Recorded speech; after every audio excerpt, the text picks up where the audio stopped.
Le Carrefour Toko, ce haut lieu culturel dans l'antre même de Tchugon, au quartier Famelin, espace originel des fondateurs de l'Adjo ou Pedjo, qu'une carence orthophonique prouvée chez les colons appellera laconiquement Banjun.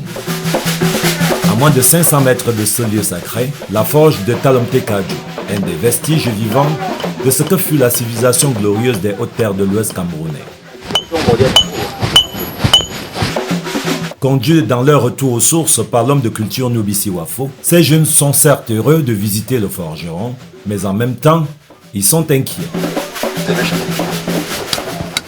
J'ai bien peur que ça ne disparaisse. Ici, si ça aura disparu, ce sera un pan extrêmement important de notre culture qui s'en ira.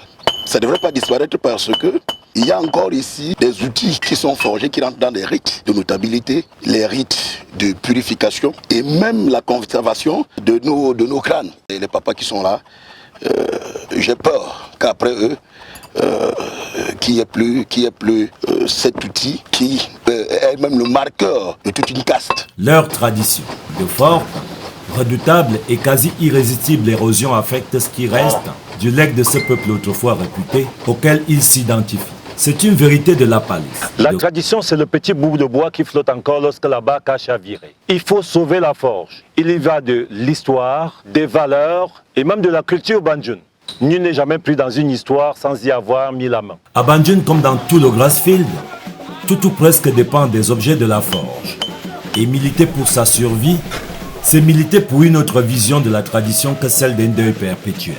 J'accompagnais mes papas à la forge, mais de nos jours, je n'y retourne plus. La technoscience est venue aujourd'hui développer le monde et il y a beaucoup d'objets dont on peut s'acquérir sans plus passer par la forge. C'est cette inquiétude que suscite la menace de l'effacement total et brutal de ce qui naguère fit ici la force, la grandeur et la fierté qui poussent ces jeunes Grassfield à faire un tour chez Flaubert Oche, le dernier des forgerons. Voilà un peu plus de 40 ans que je suis forgeron. Aucun jeune ne veut plus apprendre. De nos jours, ça ne paye plus.